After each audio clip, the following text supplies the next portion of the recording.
Hello friends, welcome back to my YouTube channel Teach Info Smart में। इस video में हम लोग पढ़ने वाले हैं संधि। बहुत इंपॉर्टेंट चैप्टर है ये और इसमें हम लोग विस्तार से पढ़ेंगे। बहुत इंपॉर्टेंट वीडियो होने वाली है। बिना टाइम वेस्ट किए हुए हम लोग शुरुआत करते हैं। ध्यान से देखिएगा, एक एक चीज़ को जो मैं पढ़ाऊँगा बहुत ध्यान से आपको देखना है और फिर आपको संधि में किसी प्रकार से कोई दिक्कत नहीं आएगी। कोई भी शब्द आपके सामने होगा, आप आराम से संधि विच्छेद कर लेंगे। ठीक है, तो हम लोग शुरुआत करते हैं। सबसे पहले हम लोग देखेंगे संधि का शाब्दिक अर्थ क्या होता है। संधि का शाब्दिक अर्थ होता है मेल। ध्यान रखिएगा, ठीक है। जब दो शब्दों का मेल होता है तो एक तीसरा शब्द बन जाता है। ठीक है, ये आपको पता होगा। तो इसके परिभाषा देख लेते हैं। लिखा हुआ है, दो निकटवर्ती वर्णों के परस्पर मेल से जो विकार होता है। देखिए, विकार का मतलब होता है परिवर्तन होता है, उसे संधि कहते हैं। ये इसकी परिभाषा है, ध्यान रखिएगा। लिखा हुआ है संधि के भेद। तो ये तो बहुत इंपॉर्टेंट है। देखिएगा संधि के भेद। तो संधि का भेद का मतलब है कि संधि तीन प्रकार की होती है, स्वर संधि, व्यंजन संधि और विसर्ग संधि। ठीक है, तो ये तीनों संधि आपको मैं पढ़ाने वाला हूँ, ध्यान रखिएगा। अब इसमें क्या होता है, जब ये संधि हम लोग पढ़ेंगे तो इसमें भी और भी भेद होते रहते हैं, लेकिन आगे बढ़ते हम लोग। लिखा हुआ है स्वर संधि, दूसरों के मेल से जो विकार उत्पन्न होता है, अर्थात दूसरों के मेल से, दूसरे शब्दों के मेल से, ठीक है, जो विकार उत्पन्न होता है उसे स्वर संधि कहते हैं। अब हम लोग देख लेते हैं। ठीक है, ये भी अगर नहीं याद है तो कोई दिक्कत नहीं है, ये भी नहीं, ये आपको बहुत इंपॉर्टेंट है, ये याद रखिएगा। ठीक है, अब आगे देखेंगे हम लोग, बहुत इंपॉर्टेंट वीडियो होने वाली है ये। देखिए, स्वर संधि के भेद देखेंगे। हम लोगों ने तीन संधि देखा। संधि तीन प्रकार की होती हैं। अब सबसे पहले उन तीनों में से एक संधि हम लोग स्वर संधि के बारे में पढ़ेंगे। ठीक है, जैसे हम लोगों ने पढ़ा, स्वर संधि होती है, विसर्ग संधि होती है, ठीक है, व्यंजन संधि होती है। तो इन तीनों में से अब और भी भाग होते हैं। तो पहला हम लोग देखेंगे स्वर संधि। तो स्वर संधि के कितने भाग होते हैं? 5 भाग होते हैं। तो स्वर संधि 5 प्रकार की होती है। पहली होती है दीर्घ संधि, दूसरी है गुण संधि, तीसरी है वृद्धि संधि, चौथी है यण संधि और पांचवी है अयादि संधि। तो इसको कैसे याद करेंगे, थोड़ा सा मैं आपको ट्रिक बताने का प्रयास करता हूँ। देखिए, गुण, जिसमें जो व्यक्ति गुणवान है, ठीक है, या ऐसे याद कर सकते हो, जिस व्यक्ति के अंदर में गुण की वृद्धि होगी वो दीर्घ होगा, अर्थात तो बड़ा होगा। ऐसे याद कर लीजिए। तो ये तीन संधि आपको याद हो जाएगा कि स्वर संधि में ये तीन प्रकार तो होते ही होते हैं। ठीक है, अर्थात जो व्यक्ति गुणवान है, जिस व्यक्ति के गुण में वृद्धि होगी वो दीर्घ होगा, वो बड़ा होगा। ठीक है, और यहाँ पर अगर यण संधि की बात करें तो देखिए, अयाद में आ भी आ रहा है और या भी आ रहा है। तो आ से अयाद कर लीजिए और या से यण कर लीजिए।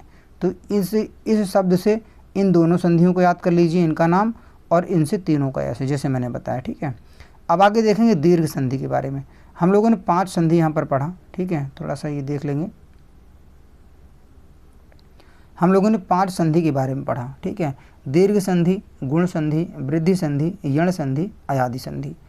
अब हम लोग देखेंगे इन पांचों में से पहला, एक एक करके पढ़ते जाएंगे एक एक वीडियो में। ठीक है, इस वीडियो में हम लोग दीर्घ संधि के बारे में पढ़ेंगे।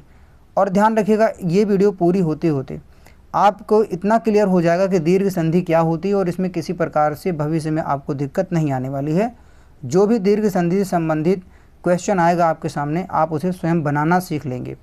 तो देखेंगे हम लोग सबसे पहले। देखिए, दीर्घ संधि में क्या होता है, ये जो 3 वर्ण हैं, छोटा आ, छोटी ई, छोटा ओ, इन 3 वर्णों को ध्यान रखिएगा। जब यही आपस में मिलते हैं, ठीक है, देखिए ध्यान से देखिए, जब छोटा आ मिलेगा तो बड़ा आ बन जाता है। जब छोटी ई मिलेगी तो बड़ी ई बन जाएगी, और जब छोटा ऊ मिलेगा तो बड़ा ऊ बन जाएगा। ठीक है, कहने का मतलब समझिए, ये सिंगल है, छोटा है, ये भी छोटा है, 2 छोटा मिलके एक बड़ा आ बन जा रहा है, मतलब उसका उच्चारण दीर्घ हो जा रहा है, बड़ा हो जा रहा है। वैसे छोटी ई और छोटी ई मिलके बड़ी ई बन जा रही है, मतलब बड़ी बन जा रही है। ठीक है, तो ऐसे समझिए। अब हम लोग शुरुआत करते हैं और आगे। अब देखेंगे, इम्पॉर्टेंट ये है कि छोटा आ और छोटा आ मिलके बड़ा आ बन जाता है। ठीक है, अब यहाँ पर देखिए ध्यान से, बहुत इंपॉर्टेंट है, इसको समझिएगा आप। छोटा आ मिलेगा, मतलब ऐसे 2 शब्द जिनका उच्चारण हम करें तो उनके अंत में आ आए और दूसरे शब्द के शुरुआत में आए, तो वो दोनों मिलकर के बड़ा आ बन जाता है। अब हम लोग उदाहरण देखेंगे। जैसे लिखा हुआ है स्वर। तो देखिए, जब हम स्वर बोलते हैं तो क्या होता है, यहाँ पर रा के बाद में आ का उच्चारण आता है, स्वर अ। देखिए, स्वर आ रहा है ना लास्ट में, तो छोटा आ का उच्चारण हो रहा है। ठीक है, तो ये तो क्लियर हो गया पहले वाले में कि यहाँ पर छोटा आ है और यहाँ तो लिखा है छोटा आ, तो ये दोनों मिलके देखिए क्या हो गया, स्वार्थी में ये यहाँ पर बड़ा आ का मात्रा लग गया। ठीक है, तो स्वार्थी हो गया। समझ गया आप, स्वर धन अर्थी स्वार्थी क्यों हुआ, क्योंकि रा के बाद में छोटा आ का उच्चारण है और यहाँ पर भी ये छोटा आ का उच्चारण है, तो दोनों मिलके यहाँ पर वा पर बड़ा आ का मात्रा लग जाएगा, तो ये स्वार्थी हो गया। उम्मीद करता हूँ समझ में आया होगा।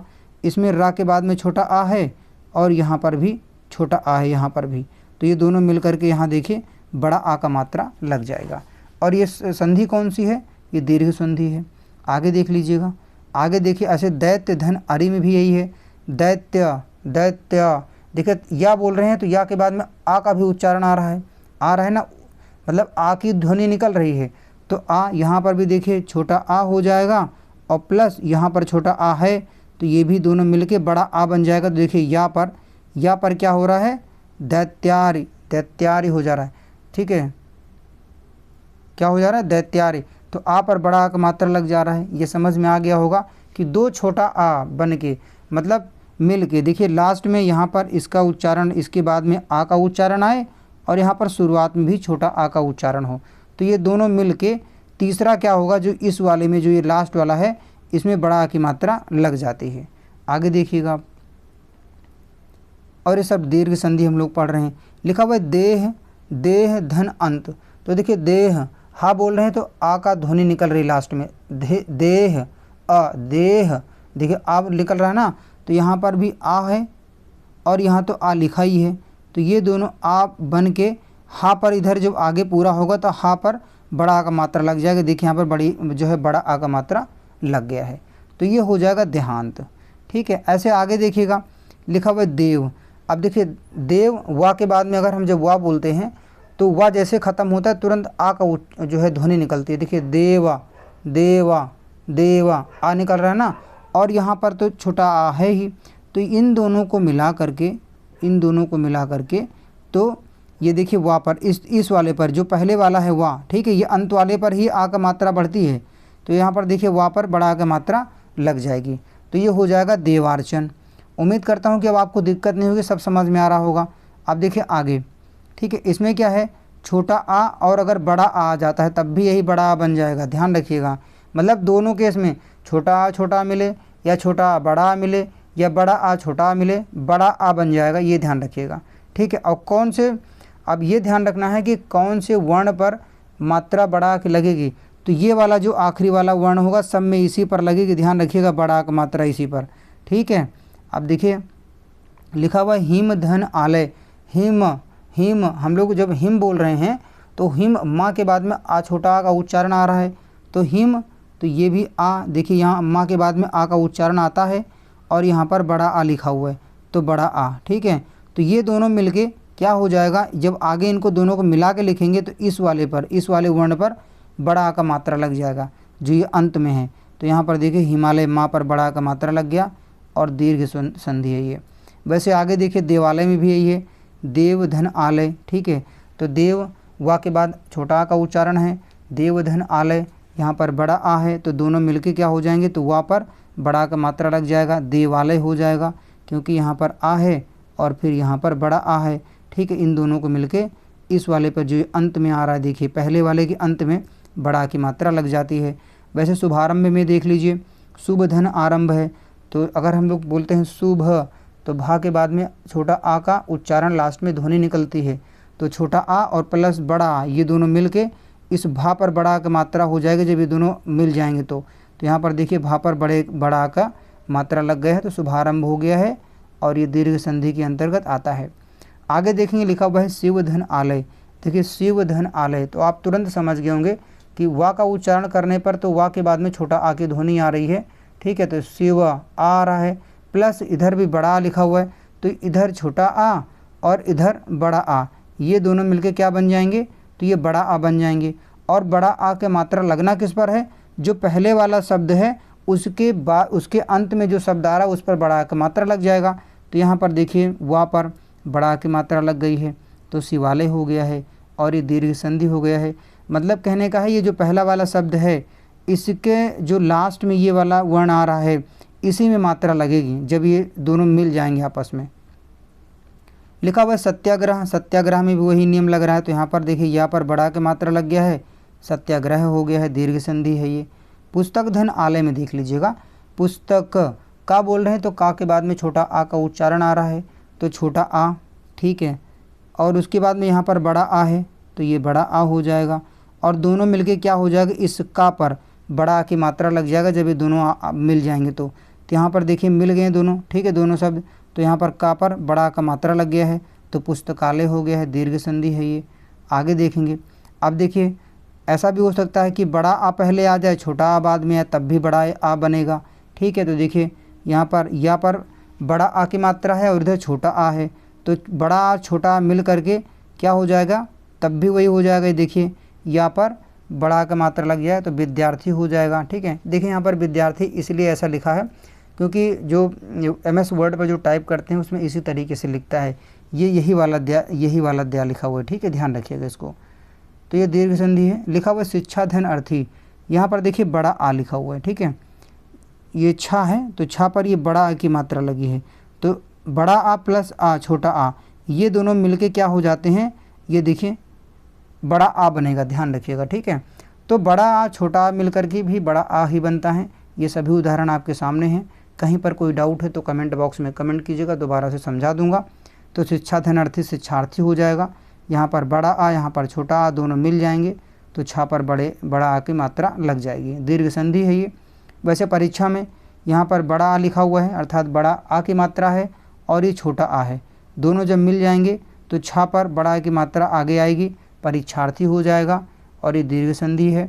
लिखा हुआ है सीमा धन अंकित, तो देखिए यहाँ पर माँ पर बड़ा की मात्रा है और यहाँ पर छोटा आ है, दोनों मिलके माँ पर मात्रा बढ़ेगी, आगे मात्रा वही रहेगी तो सीमांकित हो जाएगा, ध्यान रखिएगा, दीर्घ संधि है।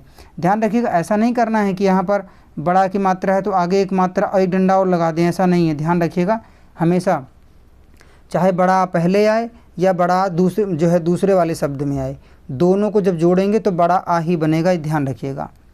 अब आगे देखिएगा बड़ा आ भी आ सकता है साथ में, तब भी बड़ा आ ही आएगा, ठीक है।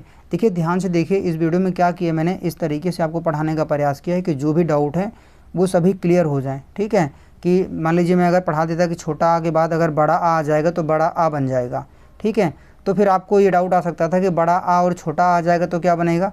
तो इसीलिए कोई भी जितने केसेस बन सकते मैंने सभी इसमें लिया है। तो विद्याधन आलय में भी देख लीजिए, यहाँ पर भी बड़ा आ की मात्रा, यहाँ पर भी बड़ा आ की मात्रा, कह सकते हो कि ये बड़ा आ और प्लस बड़ा आ दोनों क्या बन जाएगा, विद्यालय, तो बड़ा आ ही रहेगा, ठीक है। और ये दीर्घ संधि है। लिखा हुआ है महाधन आशय, यहाँ पर बड़ा आ की मात्रा, यहाँ पर बड़ा आ की मात्रा, दोनों मिल जाएंगे तो हाँ पर बड़ा आ का ही मात्रा रहेगा तो महाशय हो जाएगा, दीर्घ संधि है। आगे देखेंगे लिखा हुआ है दया धन आनंद, तो देखिए यहाँ पर बड़ा आ का मात्रा है और ये बड़ा आ है, तो जब बड़ा आ और प्लस बड़ा आ मिलेगा, ठीक है, तो ये दया, इस पर ये बड़ा आ की मात्रा लगी रहेगी तो ये लगी ही है, ठीक है, तो ये दयानंद हो जाएगा, दीर्घ संधि है। अब आगे आता है, हम लोग दीर्घ संधि पढ़ रहे हैं, ठीक है। बस ये तीन चीज़ याद रखिए आप, छोटा आ, ठीक है, छोटी ई और सॉरी ये गलत हो गया मेरे से, तो ये हो जाएगा छोटा आ, छोटी ई और छोटा ऊ, बस इन्हीं में आपको दीर्घ संधि घुमाते रहना है, ठीक है। इसके साथ में कोई भी केस आ जाए, कोई भी केस का मतलब है बड़ा आ कैसे भी इसके साथ आ जाए या छोटा आ कैसे भी इसके साथ आएगा तो हमेशा बड़ा आ ही बनेगा, ठीक है। वैसे ही छोटी ई के साथ में होगा, छोटी ई के साथ में कैसे भी बड़ी ई आ जाए, ठीक है, या बड़ी ई इधर आ जाए, छोटी ई इधर आ जाए, ठीक है, तो ये हमेशा बड़ी ई ही बनेगी, ये भी ध्यान रखिए। छोटा ऊ के साथ में छोटा ऊ लिखा हुआ है, इधर बड़ा ऊ आ जाए, ठीक है, तो ये बड़ा ऊ ही बनेगा, और अगर इधर छोटा ऊ आ जाए, इधर बड़ा ऊ आ जाए तो ये बड़ा ऊ ही बनेगा, ये ध्यान रखिएगा। अब देखेंगे छोटी ई, अगर छोटी ई और छोटी ई मिल रही हैं, ठीक है, दोनों, तो बड़ी ई बन जाता है। जैसे देखिए कभी लिखा हुआ है, तो कभी लिखा हुआ है, जो वाह है वहाँ पर छोटी ई की मात्रा है, ठीक है, तो छोटी की मात्रा है तो ई हो जाएगा, और इधर तो छोटी ई लिखी हुई है तो दोनों ई हो गया। अब आगे क्या होगा, ये जो वाला लास्ट वाला सब वर्ड है इसको ज़रूर ध्यान रखिएगा, किस पर मात्रा बढ़ेगी जब वो पूर्ण शब्द बनेगा, तो मेल होगा तो क्या बनेगा, ये बहुत महत्वपूर्ण है। तो ये वाला जो वर्ण होगा, ये वाला, इसी पर मात्रा बढ़ेगी, ठीक है, तो मात्रा क्या बढ़ेगी, तो जब इधर भी छोटी और इधर भी छोटी की मात्रा है, ठीक है, तो छोटी ई और छोटी ई मिलके क्या हो जाएगा बड़ी ई, और बड़ी की मात्रा बढ़ेगी किस पर, वा पर। ये जो पहले वाले शब्द का लास्ट वर्ण होगा उस पर कवींद्र हो गया, देखिए दीर्घ संधि है। वैसे मुनींद्र में है, मुनींद्र में देख लेते हैं, लिखा हुआ है छोटी ई और प्लस छोटी ई, ठीक है। तो छोटी ई मिलके बड़ी ई हो जाएगा। अब देखिए इसमें क्या है भाई, जो ना है ना पर छोटी ई की मात्रा लिखी हुई है और इधर छोटी ई है, तो छोटी मिलकर बड़ी ई हो जाएगी। तो ना पर जब इन दोनों का मेल हो जाएगा तो ना पर बड़ी ई की मात्रा लग जाएगी, तो मुनींद्र हो जाएगा, दीर्घ संधि है ये। आगे देखिए लिखा हुआ है अतीव, अति धन ईव। अब देखिए अति, ये अति जो है ये छोटी ई की मात्रा है और यहाँ पर छोटी ई लिखी हुई है, तो दोनों छोटी ई मिलके क्या हो जाएंगे बड़ी ई। अब यहाँ पर समझना है कि बड़ी ई तो बन गए, तो बड़ी की मात्रा बढ़ेगी किस पर, तो जो ये पहले वाला शब्द का ये लास्ट वाला वर्ण है इस पर बढ़ेगी, तो ता पर बढ़ेगी, अतीव हो जाएगा, ठीक है, दीर्घ संधि है। अब यही केस इसमें भी लगता है, अगर छोटी ई प्लस बड़ी ई आ रही तब भी बड़ी ही बनेगा। जैसे गिर धन ईस है, तो ये गिरी ये छोटी ई है, ठीक है, रा पर छोटी की मात्रा है और इधर बड़ी ई है, ठीक है, बड़ी ई है, ध्यान रखिएगा। अब देखिए तो क्या हो रहा है, जो लास्ट वाला ये वर्ण है रा पर बड़ी की मात्रा बढ़ जाएगी, गिरीश हो जाएगा, दीर्घ संधि है, ठीक है। अगर कहीं कोई डाउट है तो कमेंट बॉक्स में कमेंट ज़रूर कीजिएगा। लिखा हुआ मुनि धन ईश्वर, तो यहाँ पर भी देख लीजिए, यहाँ पर छोटी की मात्रा है अर्थात ये छोटी ई है और यहाँ पर बड़ी ई लिखी हुई है, तो ये बड़ी ई हो जाएगी। दोनों मिलके क्या बनेगा, बड़ी ई की मात्रा बनेगी।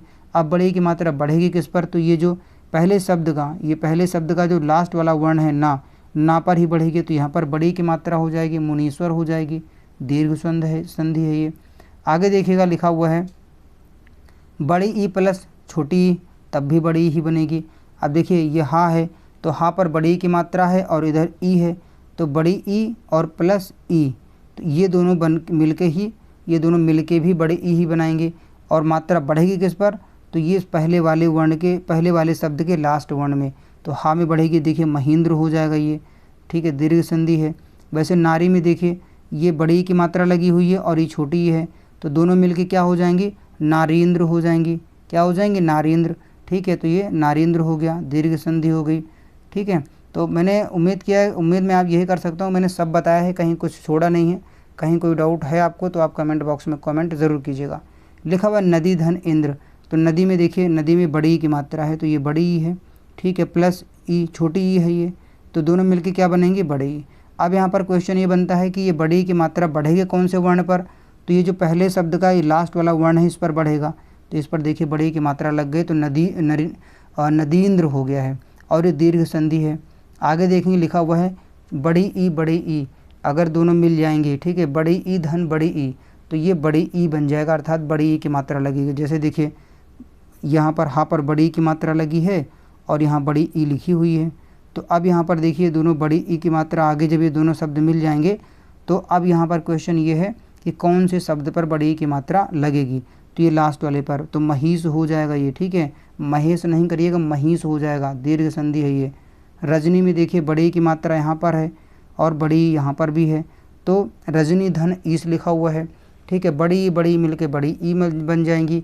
बड़ी की मात्रा बढ़ेगी किस पर, रजनी पर, तो रजनी पर यहाँ पर रजनीश हो जाएगा, दीर्घ संधि है, ठीक है। आगे लिखा हुआ है सती धन ईस, तो सती देखिए यहाँ पर बड़ी ई लिखी हुई है, बड़ी की मात्रा यहाँ पर प्लस यहाँ बड़ी ई लिखी हुई है, ठीक है, दोनों मिल जाएंगे तो किस पर मात्रा बढ़ेगी, ता पर ही बढ़ेगी, जबकि ता पर बड़ी की मात्रा लगी हुई है, तो ये ऐसे ही लिख जाएगा सतीश, दीर्घ संधि है। आप देख लेते हैं छोटा ऊ वाले में क्या होता है, छोटा ऊ के केस में, तो छठा ऊ धन छोटा ऊ, बड़ा ऊ हो जाता है।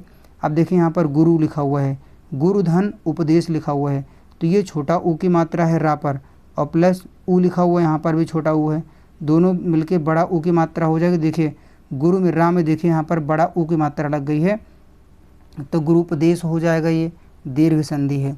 इसी पर बढ़ेगी मात्रा, ठीक है, इसी पर बढ़ेगी मात्रा, इसी पर बढ़ेगी, ध्यान रखिएगा।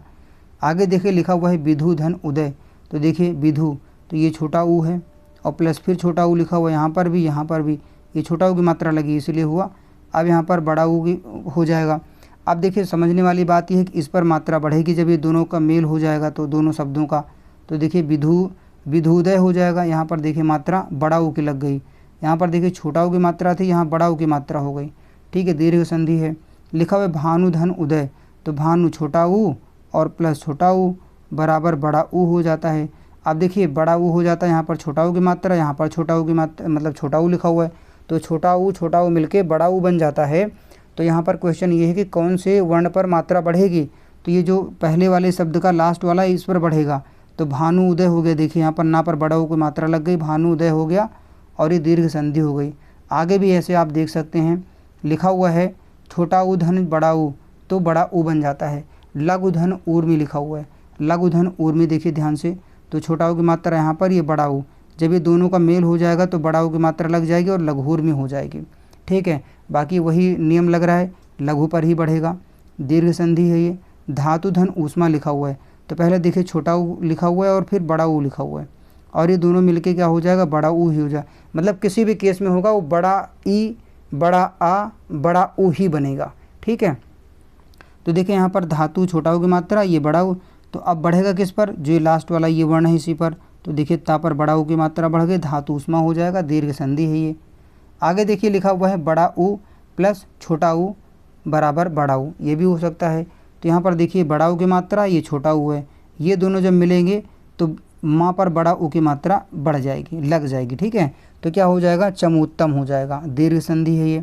देखिए समझिए इसको, बड़ा ऊ है ये, यहाँ पर बड़ा ऊ की मात्रा लगी है, तो बड़ा ऊ कहने का मतलब है जब हम माँ का उच्चारण कर रहे हैं चमू चमू, तो क्या हो रहा है, माँ के बाद में बड़ा ऊ का उच्चारण आ रहा है, देखिए है ना, बड़ा ऊ की मात्रा क्या ध्वनि निकल रही है, तो ये बड़ा ऊ है और उसके बाद में ये छोटा ऊ है, दोनों मिलके क्या बन जाएगा, बड़ा ऊ बन जाएगा।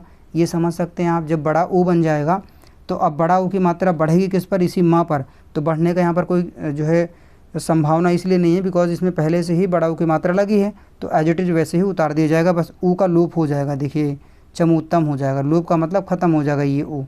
आगे लिखा हुआ है वधु धन उल्लास, तो यहाँ पर भी देखिए बड़ा ऊ की मात्रा और ये छोटा ऊ, तो बड़ा ऊ और छोटा ऊ मिल के जब दोनों मिल जाते हैं तो इस वाले पर वर्ण पर देखिए बड़ा ऊ की मात्रा लग जाएगी, तो ये हो जाएगा वधु उल्लास, दीर्घ संधि है ये।